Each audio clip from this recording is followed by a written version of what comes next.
Mình đem sự hiện diện của mình có mặt.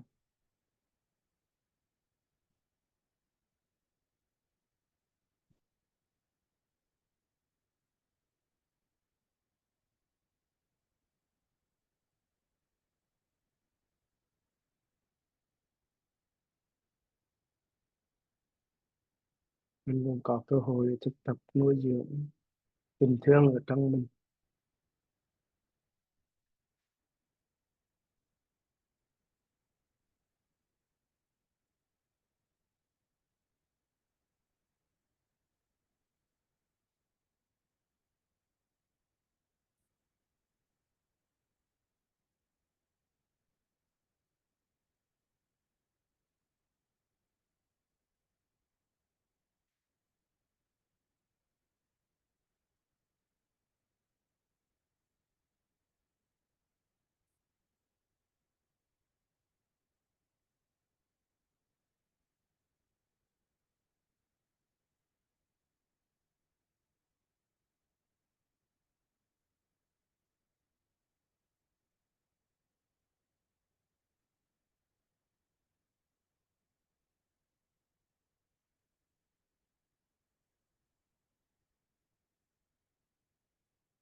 Mình cũng cảm nhận tình thương mà mình được đón nhận trong ngày hôm nay hay trong tuần vừa qua. Mình có cơ hội được đón nhận tình thương,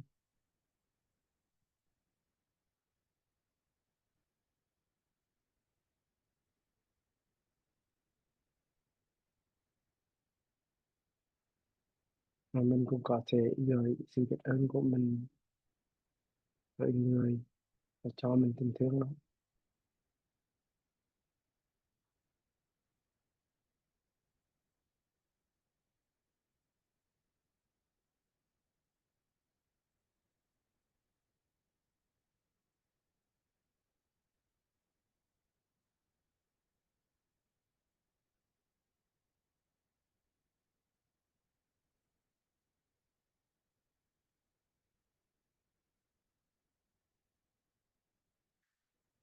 Và mình đem sự hiện diện của mình quay về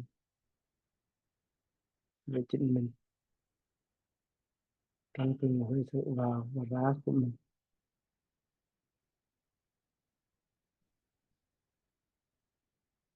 Thở vào tôi biết ơn, hơi thở vào của tôi. Thở ra tôi biết ơn, hơi thở ra của tôi. Vào biết ơn, ra biết ơn.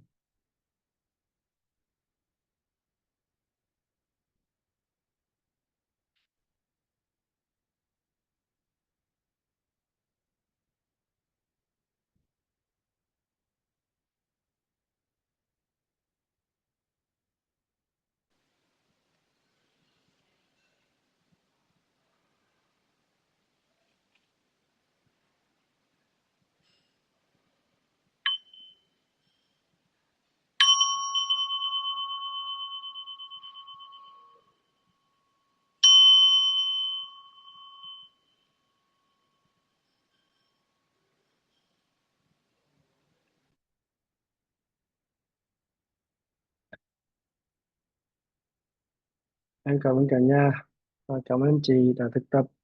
Và bây giờ sẽ mời Nhi. Tối nay Nhi sẽ hỗ trợ và host cũng như chia sẻ và dẫn dắt cho anh chị em mình cái buổi tối học tập tối nay. Em mời Nhi.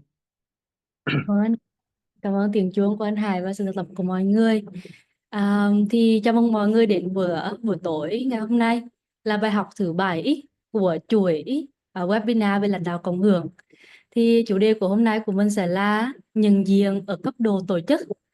Thì với cái chuỗi webinar về lãnh đạo cộng hưởng thì mình đi có rất là nhiều năng lực và phẩm chất của một nhà lãnh đạo.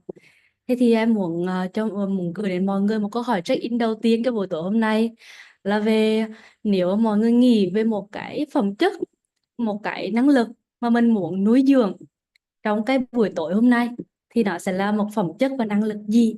Mọi người có thể gõ nhắn vào trong box chat nhé. Chia sẻ về một năng lực và phẩm chất mà mình muốn nuôi dưỡng trong buổi tối hôm nay.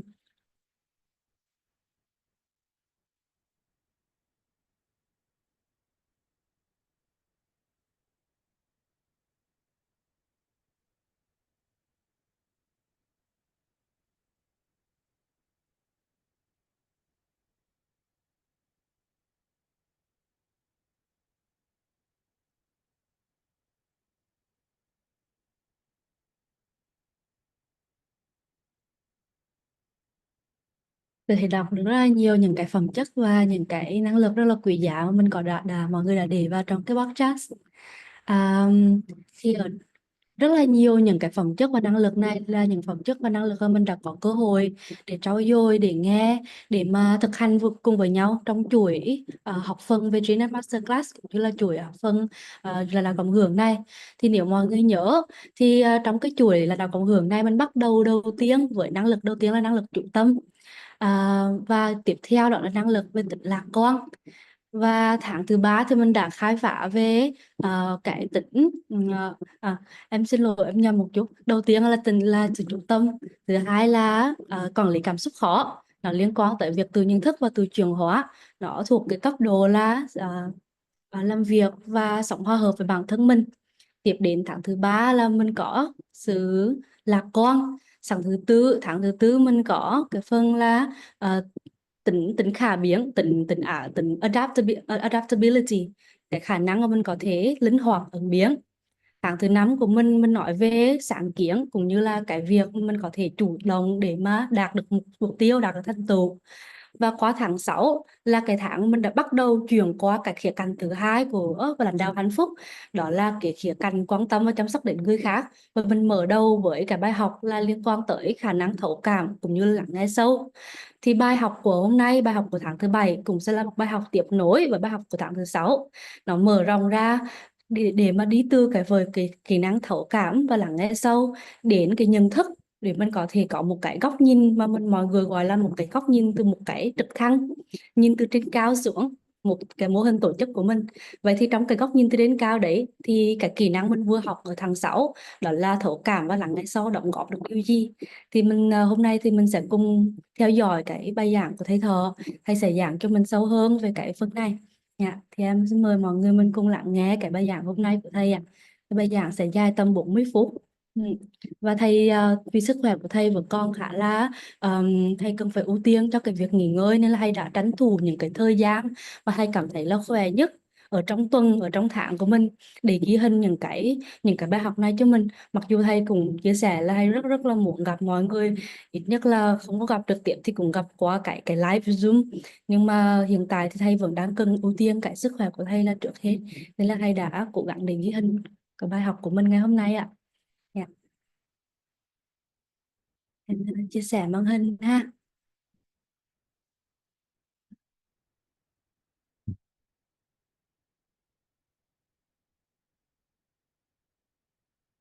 Ta thử mở một vài giây xem thử mọi người có nghe được rõ âm thanh không đã. Hello, dear friends. Rồi, Nghe tốt này. vâng, vậy thì mình bắt đầu ha.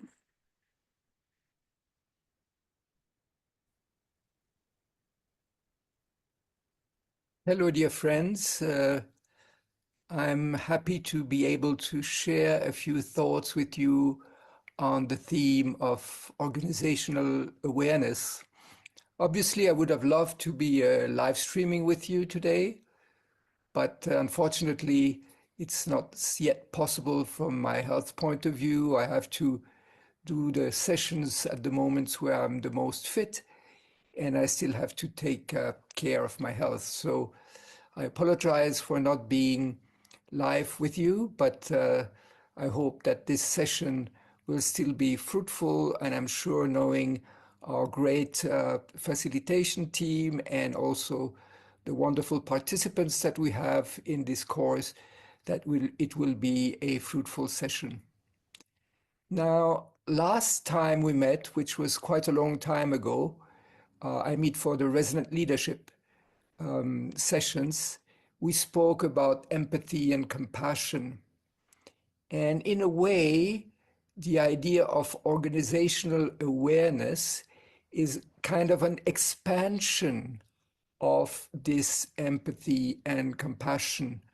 You will remember that we spoke of the 3 levels of empathy: cognitive empathy, so understanding other people's ideas and thoughts; emotional empathy, understanding other people's emotion and experiences; and active empathy, understanding other people's action and also knowing how to act for the well-being of others. Will together, these 3 create the fullness of compassion.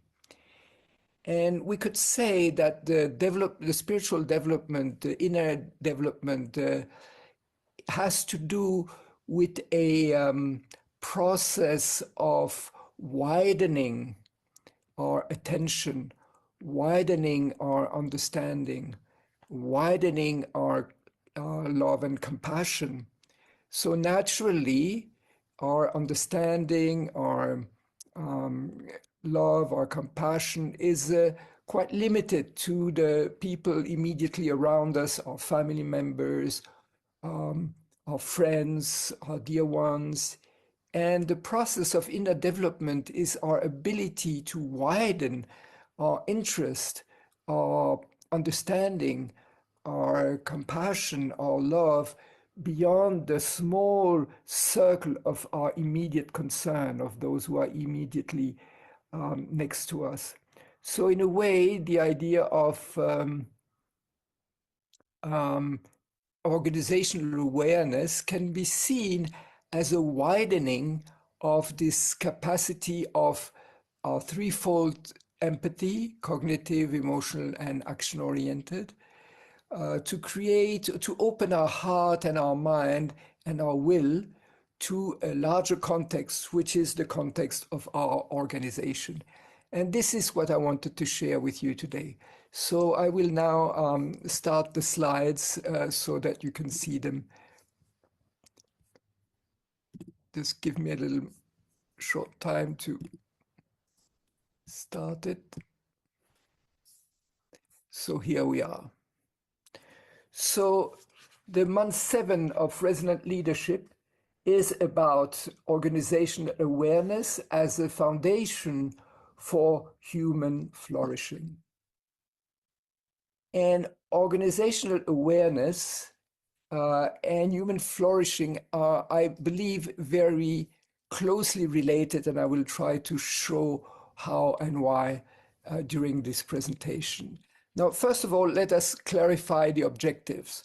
The first one is to understand the importance of organizational awareness in a complex environment. So I will go back to the notion of VUCA, volatile, and so on, which basically is a way to express a very complex environment. I will go back to that. So the idea is that organizational awareness is specifically important when we live, and it is, I think, the case in a very unpredictable, volatile, complex environment. And one of the methods, one of the tools that we have in order to perceive from the whole is what we have already partly described as Otto Scharmer's 4th-person perspective. The first person's perspective is my purely subjective personal perspective. 2nd-person perspective arises through dialogue when we are in contact with someone else or with others.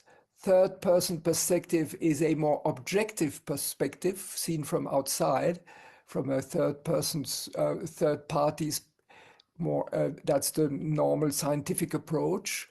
And the 4th-person perspective is seeing from the whole, seeing from the field, seeing from the emerging, and we will describe that a little bit more in detail. The 3rd objective is to recognize the systemic and cultural elements that are shaping our organization. So it's very important to be aware of the fact that our organization is like a being, and in the same way that each one of us is conditioned and shaped by cultural elements, by our biography, by the society in which we live, by economic and political influences, it is the same for an organization. So in order to understand an organization, it is very important to study and to understand deeply all these influences that are forming, that are conditioning our organization. Otherwise, we might oversee very important aspects that actually contribute to structure the organization in which we work and live. And then finally, learn practices that support cross-functional empathy and alignment. So one of the big problems that we have in most organizations is that we work in silos. We work in departments. We are aware of a very specific limited field of the whole, and therefore we tend to forget the perspective of the whole. So imagine if an organization is like a body, each department is like an organ, and each organ is very important. And of course, it is our responsibility when we work in a specific department or field to make sure that this department is working well. But if the organ forgets that it is in the service of the whole body, then it will create illnesses.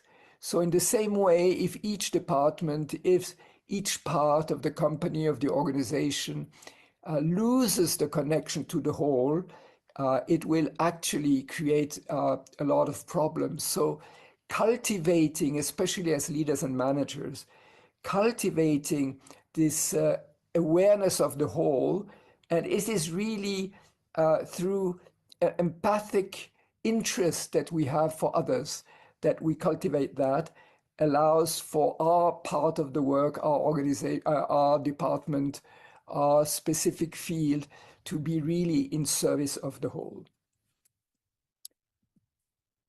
So when we say we live in a VUCA world, it means volatility, uncertainty, complexity, and ambiguity.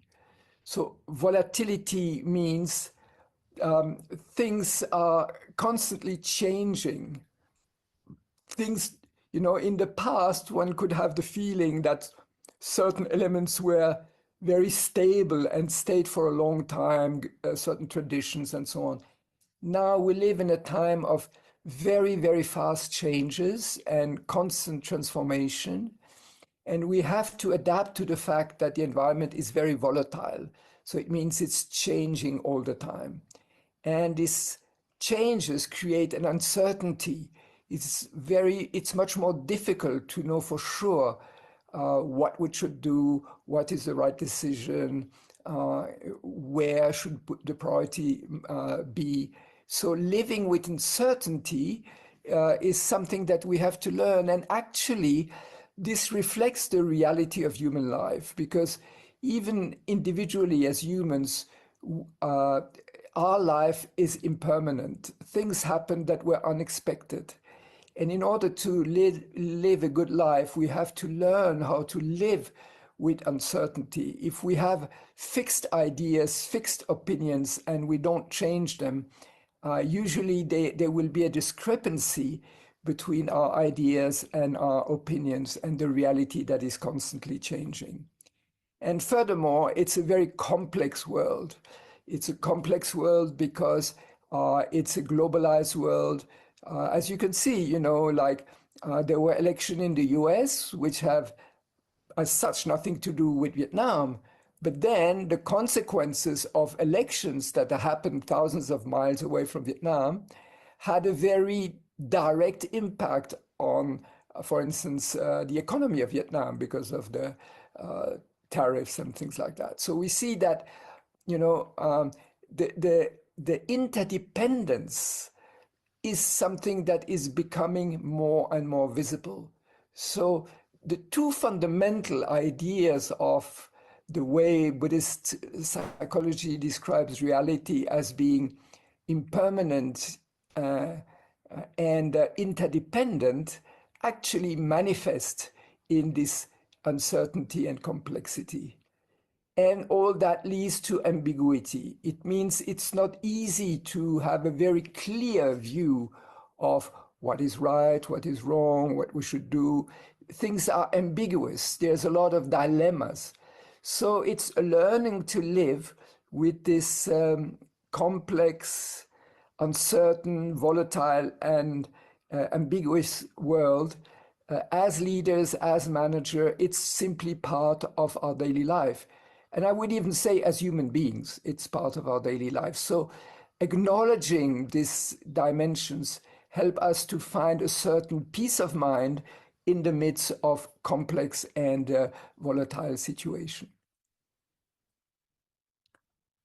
And because of all these complexities, no single person, no matter how brilliant, how intelligent they are, can pretend to have a full grasp of the whole situation, can pretend to fully understand the whole system, the whole complexity of the world.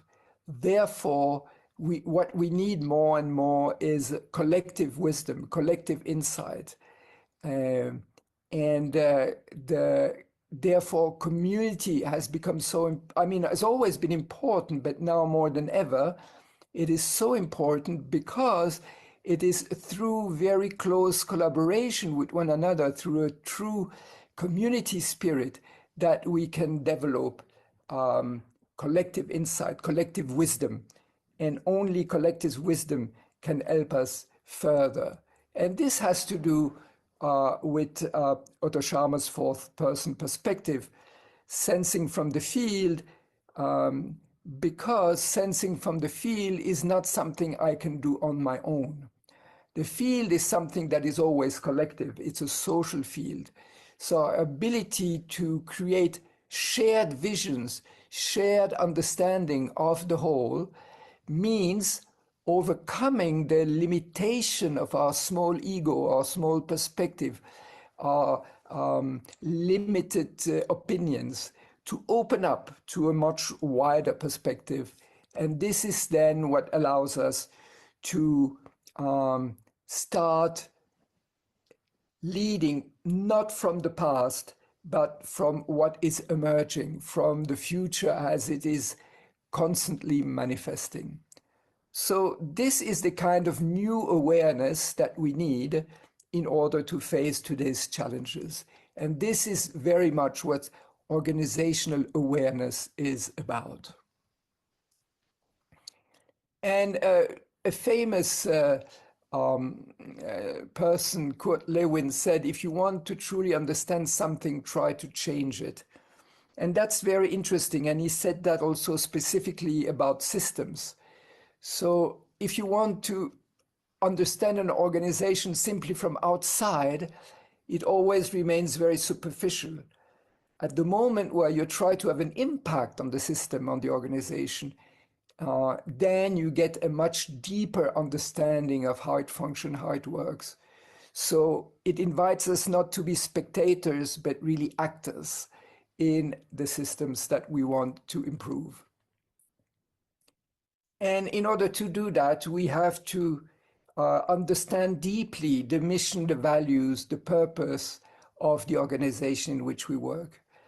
Because this is, in a way, if you want, the North Star of our organization. The mission, the vision, the mission, the values are the North Star that should guide us. And if all the departments, all the different parts of the organization really align with this vision, mission, values, purpose, then we have an organization that is coherent. In the same way, to take again the example of the human body, if all the various organs work together for the good health of the body, then the body can be strong and full of energy and healthy. And it is not enough to understand the values and the mission in an abstract way, but it is necessary to see how all the different departments, all the different parts of the system are interconnected in order to manifest this vision, mission, values. So it's the forms, like the organigram of an organization is really just the surface, but actually the dynamic that happens between the different departments, which is actually has to do with the human relationships that are happening between the people within the organization. That's really what the core is about. It's all about being aware of this undercurrent of human relationship that is actually at any given time shaping the organization. And this is, in order to do that, we also need to be aware of the structures. And as you know, in every organization, there's like a formal structure, an explicit structure that we know that is, written, that is that you can read in the documents. But even more importantly, there's an informal or implicit structure, which is made by the relationship of the people. For instance, some people might have a prominent role in terms of position, but might not be that respected by their co-workers. And some other people might have a much less prominent position, but people in the organization might respect them or trust them or listen to them because of who they are. So these are the informal structures, informal culture. And that's very important to become aware of, because this is what also will help us to see beyond our limited team, our limited silo, where we only see what we do day by day.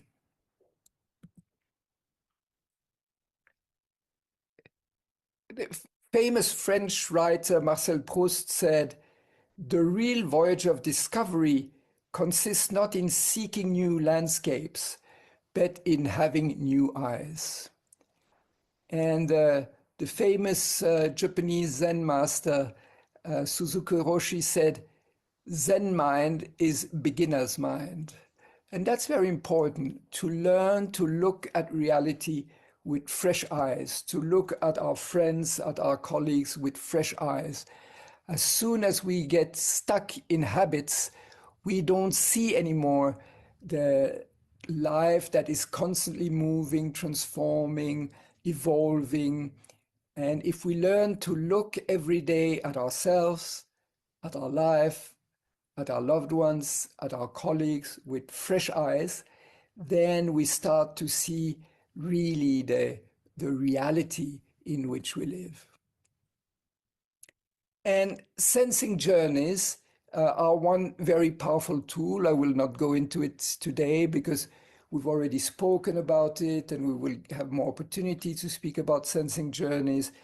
But sensing journey is something really important, both to see other organizations to compare with what we are doing internally, but also within the organization. So I would like to encourage you to organize internal sensing journeys where you might discover parts of your organization that you are usually not aware of. And that gives you the opportunity to observe, to inquire, to engage across the normal boundaries. And this is what then helps you to observe with open mind, open heart, or open will, to go beyond the usual boundaries. And what is important is to notice not only what is already there, but what is emerging, what is becoming. Typically, in terms of human resources, it's about succession planning. So, it's not enough to see who are the people in charge, but it's extremely important to see who are the people that are growing into new responsibilities, people who might be tomorrow's leaders. So that's, for instance, a very practical example of what is emerging. So what is emerging is has to do with people, has to do with situations, has to do with context, but it's looking beyond the existing, which is always the consequence of the past, to look towards what is emerging, which has to do what comes from the future. And empathy is really the main antidote against silo thinking. So if we can create empathic culture across the organization, then we will understand each other's challenges, and quite naturally, collaboration will emerge, will manifest. And this, in order to do that, we need to encourage cross-functional collaboration. So, excuse me. Some collaboration are quite natural because they are linked to our daily task, but some collaboration only come about if we are consciously looking for it and developing it. So cross-functional collaboration, and this helps us understand the various roles and challenges of people within our organization, so that we are not limited to a very narrow perspective of what we are doing or the field in which we work, but we always strive to have this kind of a helicopter view, seeing from above, seeing the bigger picture, which is quite natural for people in top leadership position. But actually, the more this kind of attitude spreads throughout the organization, the more you can have a horizontal organization where responsibilities is distributed and not only lays not only with the leaders. So for the leaders, it's about encouraging all the staff, all the employees, all the people in an organization to have a more global, holistic perspective and understanding. And for the people, for the employees, for the staff, it's becoming aware that through cultivating this holistic understanding, they can take more and more responsibility and become empowered. And the more empowered we are, the more meaningful our work becomes. And again, empathy, compassion, these are really the key words in order to reconnect what is fragmented in the system. So there's always a tendency towards fragmentation, that each one only sees the specific task that they have to do, one side of the whole. But the more we create empathic relationship, the more we are able to perceive the totality of the organization, of our task, of our mission, of our common vision. So once again, empathy and compassion are really the key words in this context. And this is only possible if we create spaces for dialogue. So we have spoken a lot about social fields, and social fields is something that has to be cultivated consciously through creating opportunity and spaces and time where people can meet, share, and create relationships. Because in the end, all of this is based on the quality of human relationships. So as we, always said within the masterclass, for me, one of the most important part of the GNH masterclass, beyond all the interesting things that we learn, the interesting exercises that we do, and so on, is really the quality of the relationship that is cultivated amongst the participants. And of course, this includes also the facilitation team. because in the end, it's all about quality of human relationships. Now, just a few additional words about Otto Scharmer's fourth person perspective. The idea of fourth person perspective is the idea that it is possible to overcome the limitation of our narrow ego perspective in order to see from the whole. So seeing from the periphery, from the whole, rather than seeing from my limited perspective. Seeing from the emerging future, rather than only seeing from my limited past experiences. And again, this is only possible when we create collective awareness, collective wisdom, collective insight. And I know, and most probably all of you have experienced that, some of the most deepest experiences or most meaningful experiences come about when we are able to work from this perspective of that is more than my limited personal perspective, that when we are able to see from the whole, when we are able to work together. Just a very small example. When we created the Peaceful Bamboo Family together with all our friends of Eurasia, so TTG, actually we had a very general vision, but it was not that clear, not that precise. We didn't know, we didn't have a name for the center. We didn't know exactly where it would be. We didn't know exactly what form it would take. And I think one of the reasons why, if you go there and you can feel there's something very special about TTG, it is because it was not one person's vision that has been manifested. Don't think that it was like my vision or Lizzie's vision or Trin's vision or Tu's vision or Hai's vision or any single person's vision that was manifested in TTG.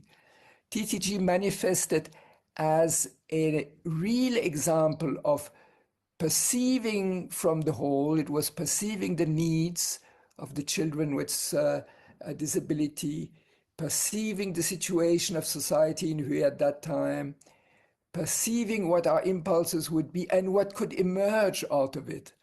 And the whole creation process of TTG was a typical example from a fourth person perspective, including the name, Peaceful Bamboo Family.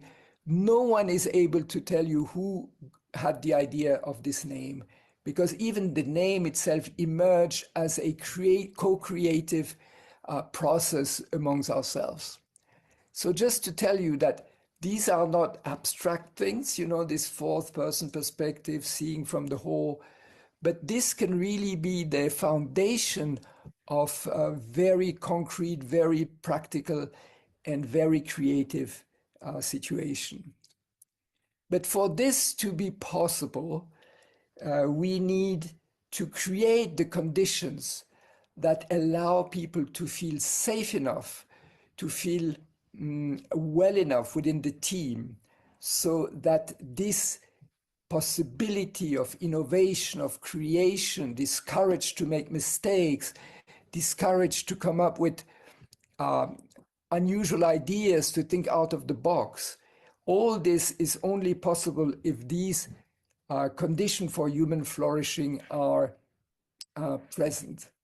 And interestingly enough, these are the same conditions that we describe when we speak about happy schools.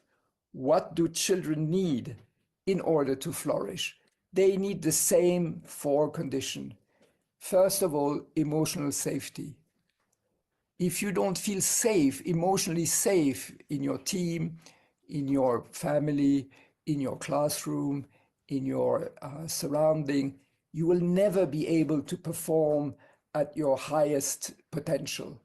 Emotional safety creates the basis for you to be free enough, to be creative, to be courageous, to dare to make mistakes. The second thing is we need to cultivate a mindset of lifelong learning. If we think that at one point now we know enough and we can continue working on the knowledge we have acquired from the past, we will never really be able to perform at our highest level. Because as we said, life is in a constant flow, constant transformation, and constantly learning is the only way to flow along with life and its transformation. So a culture of lifelong learning within the organization is the second condition. The third one is our feeling of social belonging, that we are part of our organization. Our organization is like a family, it's like our community, it's like our Sangha. And this is really what gives us the impulse to develop further. So, and the more we have this feeling, the more we feel empowered that we can make a contribution and make a difference. And the fourth one is all that is only possible if we have shared values, because shared values is what gives us the common ground, the North Star, the guiding light that shows us where to go, what to do, and what not to do. And I would like to remind us that as human beings, we are wired in such a way that we tend to be much more attentive to the problems, to the negative things, to the difficulty, to the challenges, to the dangers. And this is really linked with our evolution as a species, because, you know, for many thousand years, as a human species, we were very small, very vulnerable, and the environment was very dangerous, from wild animals to natural forces. Therefore, we had, as a humankind, to develop this awareness of the danger, of the difficulties, of the challenges. And this has become imprinted in our brain, in our nervous system. And this is really also a problem, because let's say, try to remember last time you had, for instance, an appraisal, an assessment. And imagine your boss or whoever did the appraisal told you many nice things and maybe one or two critics. I'm pretty sure that what really stayed with you when you went back home in the evening were mainly the 2 or 3 critics that you received, while the positive things were easily forgotten.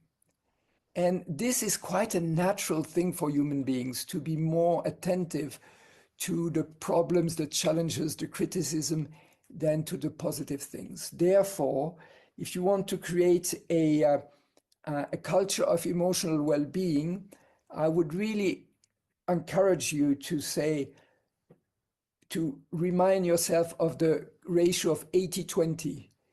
80% of positive feedback for 20% of critical interaction. Of course, critical interaction is important because we also have to acknowledge what doesn't work. But never forget that as human beings, we are very vulnerable, we are very frail, and we do need a lot of support, emotional support. So 80-20 is a good ratio to create this kind of environment that will allow for this organizational awareness. Now, finally,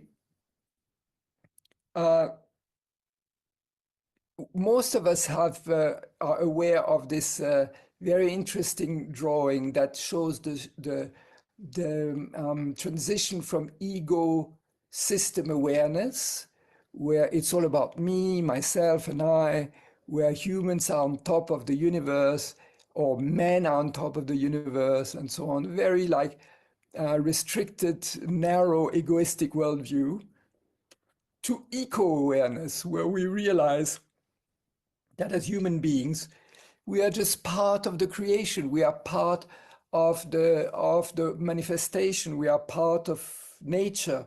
We are part of the overall planet. We are not above it. So this transition from from ego to eco is very, very important. But there's a third dimension that I think is extremely interesting, is to add another dimension, which in Sanskrit is called Siva, which means selfless service. And you all remember the beautiful webinar that we had with Nipun Mehta, where he spoke a lot about selfless service. And I think that it is important to notice that as human beings, on one hand, yes, we are just one part of the whole universe, one part of nature. But as human beings, we also have a very specific responsibility. Why? Because we are so much more powerful than all the other species. You know, the current era is often called the Anthropocene. So it means it's the era where it's actually the human action that determines the situation, the health of the planet. Anthropos means human, scene is era. So it's the era of the humans.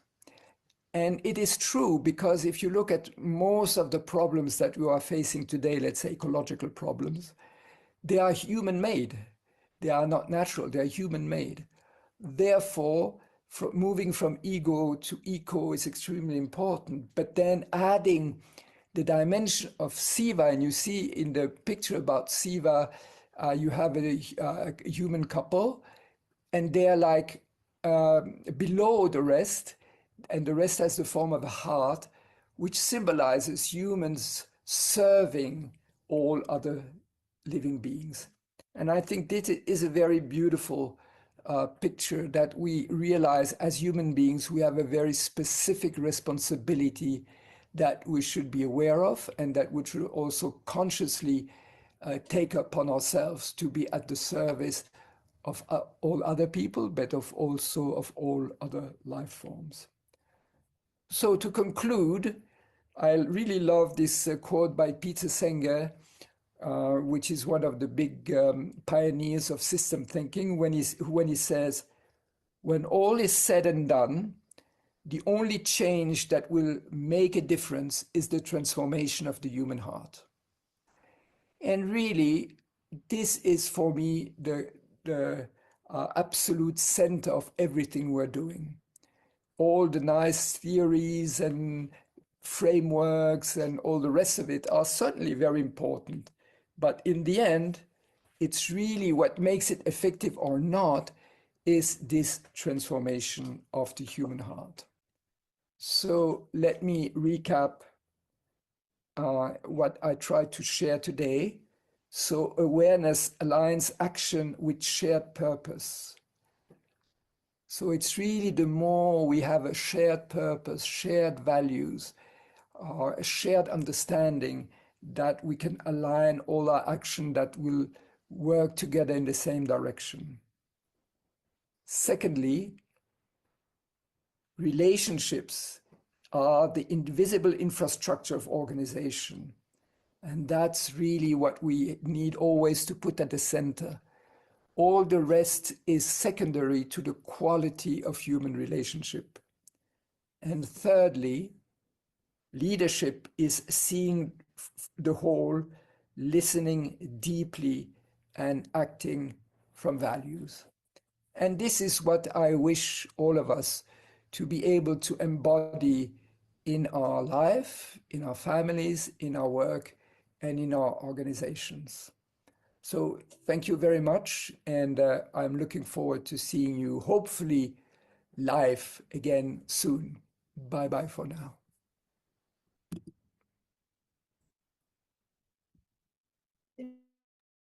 Dạ, thầy mọi người thả tim nhiều, em cũng vui cho thầy, mặc dù thầy cũng không có hiện diện kiểu như dạ. Nhưng mà thầy, em sẽ chia sẻ với thầy cái này. Dạ, cảm ơn cả nhà. Tất cả mọi người, mình có tầm 1 phút để mình lắng lại tất cả những cái lời mà thầy vừa vừa chia sẻ với mình. Sau đó thì mình sẽ tiến tới hoạt động tiếp theo.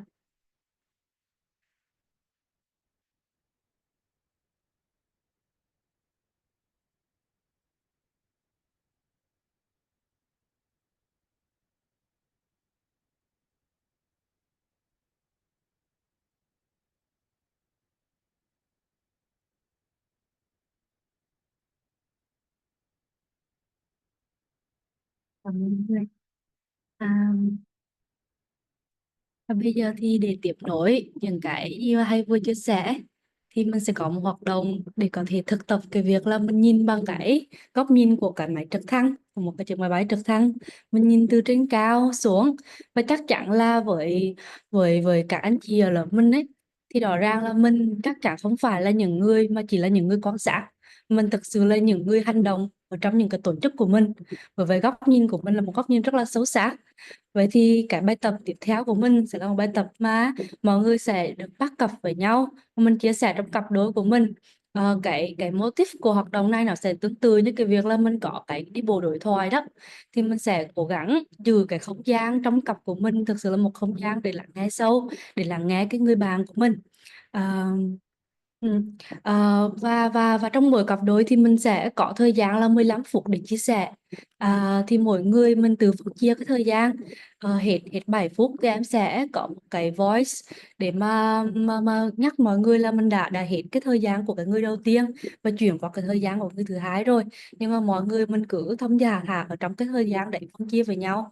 Mình có thể nếu mà đã chưa hết 7 phút mà mình đã hết cái phần chia sẻ của mình rồi thì mình cũng cứ dành cho nhau cái sự yên lặng.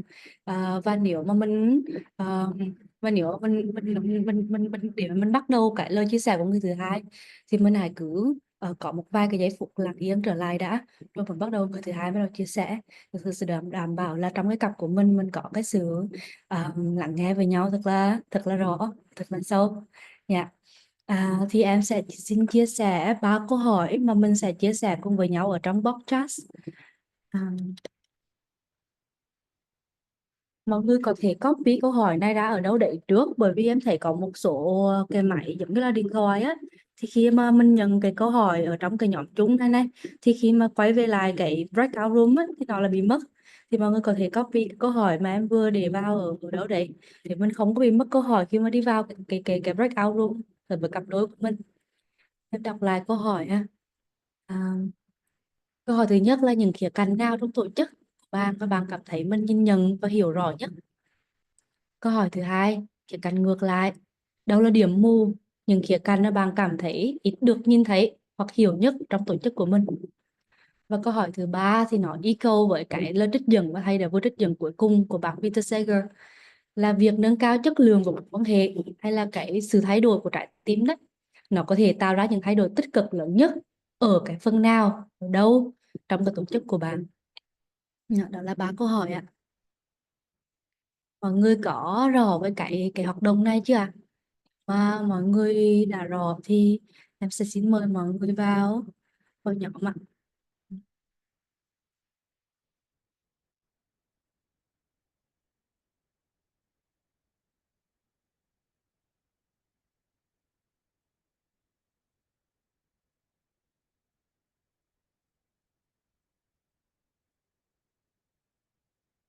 Thì nhóm mình sẽ bắt đầu bây giờ ha.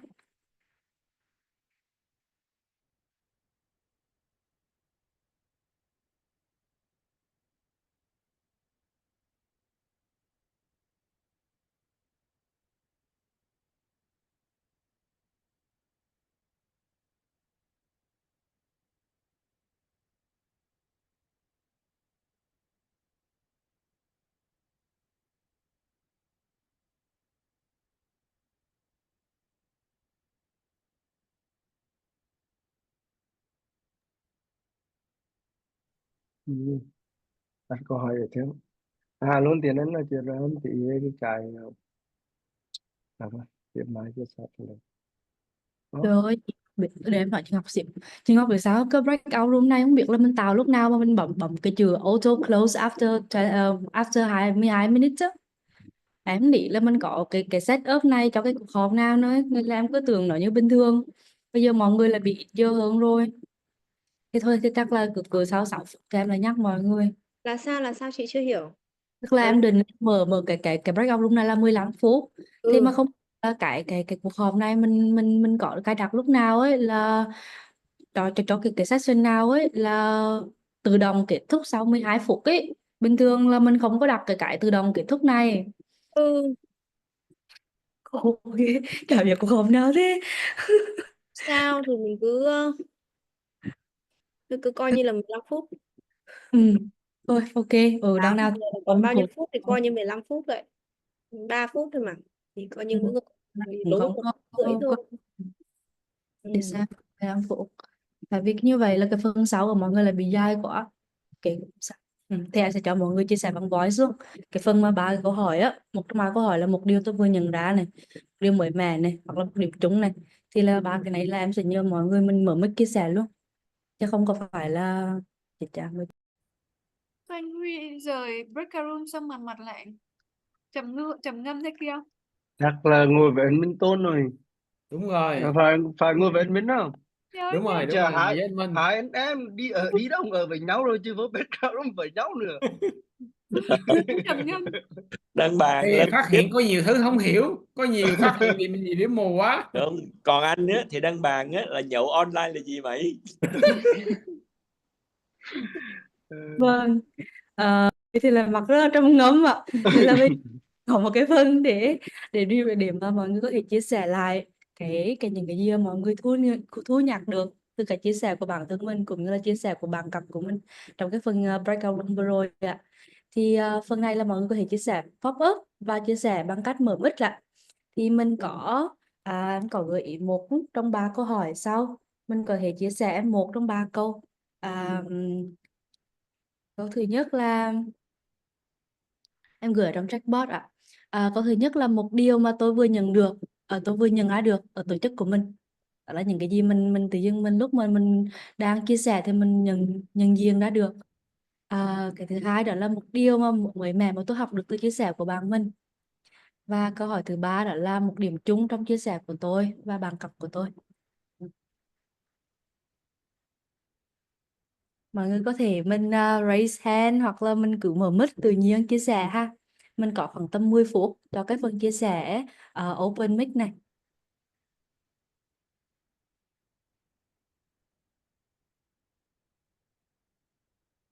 Vâng, em mời chị Khanh.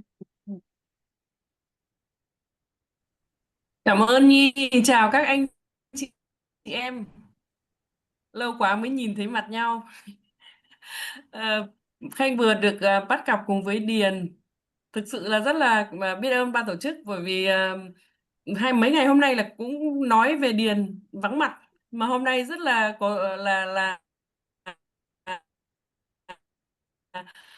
hình như là đủ duyên ấy, thì lại được gặp nhau ở trong Zoom.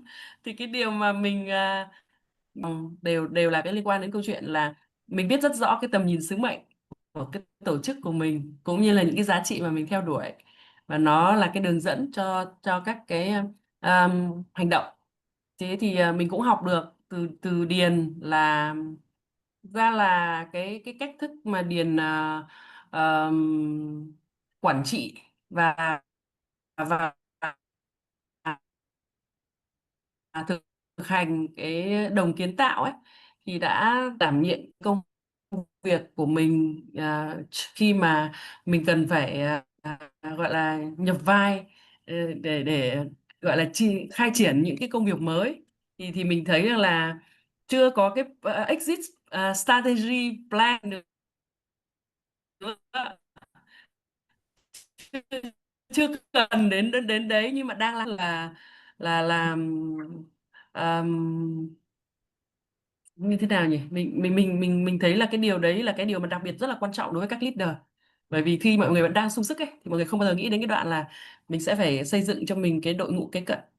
Ờ, ờm, Điều thứ ba là gì nhỉ nhỉ? Dạ, điểm thứ ba là một cái điểm chung giữa chia sẻ của chị và chia sẻ của anh Điền ạ. Điểm chung chị nói rồi, tại vì chị bắt đầu từ điểm chung trước. Xong điểm thứ hai là điều chị học được. Điểm thứ ba là điểm mà chị nhận ra ở tổ chức của mình.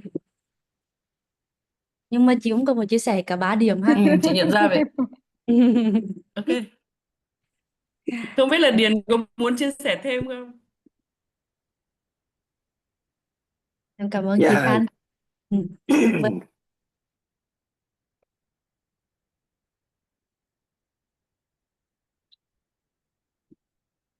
Alo. Vâng, tụi em. Khanh làm sao hẹn nhau rồi? Alo. Nghe rõ anh Điền nè, Ơi, nghe dạ. rồi. Dạ. Anh Điền alo là Ừ. nghe rồi. Thì chắc là cái điểm chung thì cũng giống nhau ở một điểm là hai chị em nói thật là trong ngày hôm nay thực sự là Điền có xin phép cô Loan là cho Điền nghỉ, nhưng mà cuối cùng thì lại quay trở về yêu lớp học hơn, và không gặp cô, không gặp anh chị em, không gặp thầy đâm nhớ. Có một điểm chung ở trong chia sẻ của Điền với lại cặp của Điền á, thì nói chung là về mission, về sứ mệnh đều giống nhau, hay là đều có objective là đều biết, tại vì dù sao hai người cũng làm việc với một công ty nói thật là cũng là rất là lâu. À, và một điều mà Điền muốn đưa về tổ chức của mình nhé ờ, là cái sự học hỏi, tức là liên tục học hỏi những cái điều mới. Thì thực sự là mình đang thấy là tổ chức của mình đâu đó là đang nhận diện nó cũng đang hơi thiếu. Tức là tất cả những người trong tổ chức của chị ấy là luôn luôn học hỏi. Tức là tổ chức của chị Khanh là những người mà cũng làm việc với nhau lâu năm á, nhưng mà đều gọi là có một cái ý chí tích cực là học những điều mình mới, và từ cái việc học đó thì mọi người nâng được cái mối quan hệ nó tốt hơn, và xóa bỏ được cái gọi là cái gap. Đặc biệt là tầng lớp gọi là manager, thì bản thân mình thì mình đang thấy là tổ chức của mình nó đang thiếu cái điều này, tức là cùng nhau học hỏi thêm nhiều nữa, tạo thành một cái gọi là, bên mình thì gọi là đồng kiến tạo, nhưng mà bên chị thì mang tính chất là liên tục cập nhật những cái gì nó mới mẻ trong tổ chức, thì từ những cái mới mẻ đó nó xóa bỏ được những cái khoảng cách giữa giữa con người với nhau. Cảm ơn. Em rất là cảm ơn anh Điền, cảm ơn chị Khanh. Thật sự là cả hai anh chị đã chia sẻ rất là nhiều, đúng là đi từ những cái hạ tầng hữu hình đến những cái hạ tầng vô hình để kết nối và tạo ra cái văn hóa của tổ chức rất là ý nghĩa. Thì mọi người khác vẫn có thời gian cho một vài chia sẻ nữa. Có ai muốn chia sẻ nữa không ạ?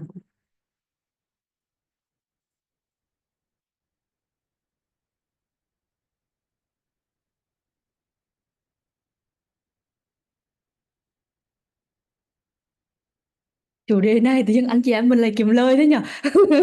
Vâng. Dạ. Mà nếu mà mình không còn cái phần chia sẻ nào khác về cái phần về bản câu hỏi này, thì mình có thể chuyển đến cái phần cuối cùng của mình ngày hôm nay.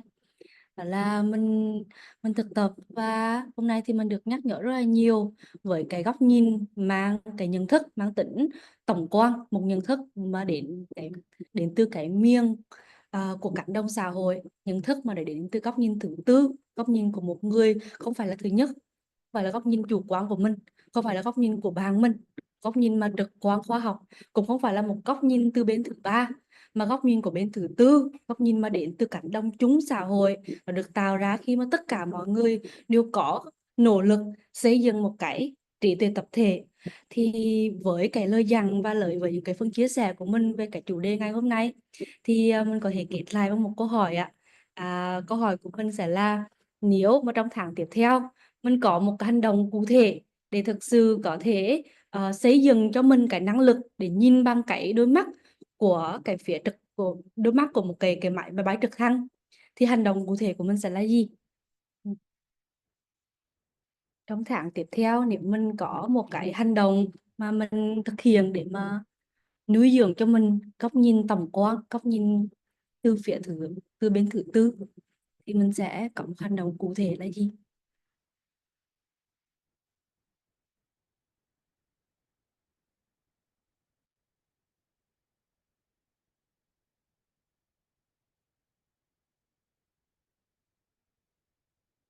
Anh Huy chia sẻ là mình sẽ lùi lại và hít thở ạ.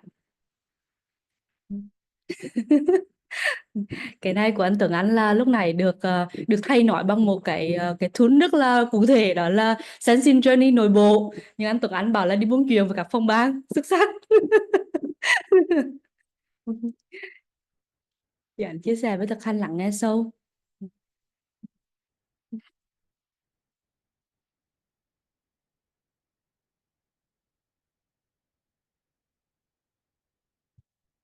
Coffee talk, tạo cơ hội đặt niềm tin. Ừ.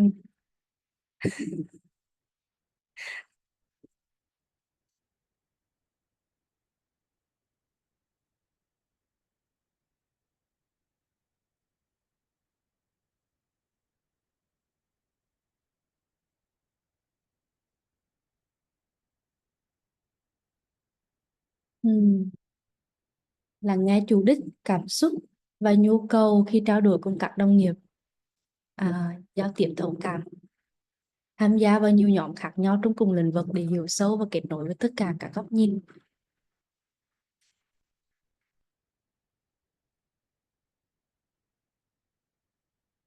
Lắng nghe sâu, nuôi dưỡng cánh đồng xã hội. Lắng nghe sâu và kết nối với các bộ phận trong tổ chức.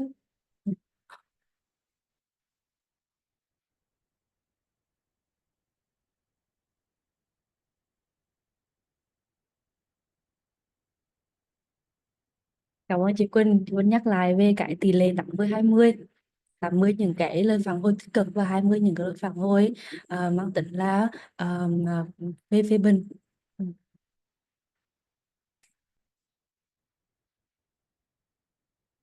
Em cảm ơn tất cả mọi người.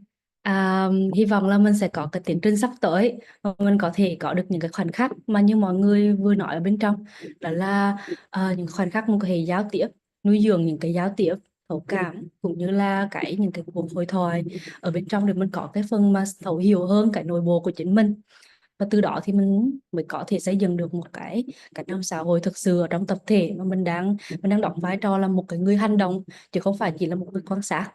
Em rất là cảm ơn mọi người tham gia vào cái buổi webinar là đạo cộng hưởng thứ 7 số 7 của mình ngày hôm nay.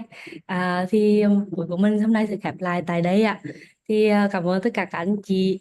Thì mình sẽ gặp lại nhau trong một tháng nữa vào buổi thứ 8. Dạ, anh Hải có Cảm ơn đi. Anh xin 2 phút thôi để anh chia sẻ một chút thôi. cảm ơn anh. À, đầu tiên thì cũng bật mí cho cả nhà là ngày hôm nay thì họ nói rất nhiều về bác Otosama. Thì bật mí là cái niềm vui là đội em cũng đang làm việc để có thể mời được cho webinar tiếp theo. À, mình được gọi là treat siêu siêu luôn, toàn là những người VIP không à. Cho nên bật mí cho các anh chị như vậy. Cái thứ hai là em cũng xin phép là mình bật video lên một tí, mình có thể gửi một lời chúc sức khỏe tới thầy Thọ. Em quay lại ngắn ra được tại vì thầy cũng thầy rất là vui khi mà mình cái này, thì em nghĩ nó cũng là một cái gì đó ờ, hỗ trợ thêm thầy cho cái tình hình sức khỏe hiện tại của thầy. Thì em mời cả nhà bật cam lên một chút rồi mình bật mic lên và mình có thể em xin Cười to to quay lên, chị đừng có cười mỉm mỉm quay một chút và mình bật mic lên đi, mình bật lên để em thấy gửi một tim cho thầy. Thả tim em, thả tim Gửi gì tim, em. gửi tim, gửi mình tim, gửi mình tim. gửi cho thầy, mình có thể nói cũng được rồi Tim vậy chứ. Minh ngược rồi. Dạ rồi. Em trêu đó. Dạ. Send a wish, best wish for thầy and thank you for Yes, wish yeah. you Get well soon. well Em soon. có thầy. Thank you thầy. Thì- We wish you Grateful to hope to see you thầy. healthy thầy. Love you. Yes. Come back soon thầy, take care thầy. Yeah. Ok, em cảm ơn cả nhà. Tiếp tiên bạn. See you soon in Huế. Như đi mình cũng gửi lên đến nhóm lớp mình cho vui hết để khuyến khích anh chị. Vâng, đồng ý ạ. Ok. Rồi chúc cả nhà Cả Cảm nhà. ơn mọi người. Cảm Dạ. ơn. Chúc cả nhà Chúc buổi mọi tối vui người vẻ. Ôi, kết thúc Cảm ơn mọi sớm quá người. nhỉ. Chúc ngủ ngon. Bye bye. Cứ Lâu tưởng quá 9:30 chị Hoa Linh nhỉ? Hùng lâu quá tụi em nghe mà tụi Đúng. em nợ nào ending luôn. Rồi Em mình ngồi đến 9:30 Cái đi. wishlist của anh Minh powerful chưa? Thành hiện Loan bây giờ mới xuất hiện à? Ê, Nửa sau em. Chắc là Loan làm K2. Ôi giời. Chị Hoa sao cười to lên. Ok, người ta chào cả xong nhà rồi mới ha. vào đấy. Bye. Dạ, bye Bye. bye. tại tại Bye tại cả tại nhà. tại Martin Nguyễn nhắc đến Ta cũng LAN. nhớ cả nhà nên vào nhìn vào một cái á, Thanh ha. Dạ đúng rồi ạ. Hải cứ đuổi em ra để em bảo phải đây để lấy năng lượng, xin năng lượng. Nói chung á, là thấy thương chị Loan, nhưng mà em đuổi mấy chị Loan cũng ra. Cái ra chị Loan là chưa ăn mà nói là thôi để cho chị ngồi để chị hưởng cũng được, để cho nó. Lịch sử. Bye cả nhà. Ok, bye bye cả nhà. Chào mọi Ok, người. bye cả nhà nha. Bye anh đi. Bye.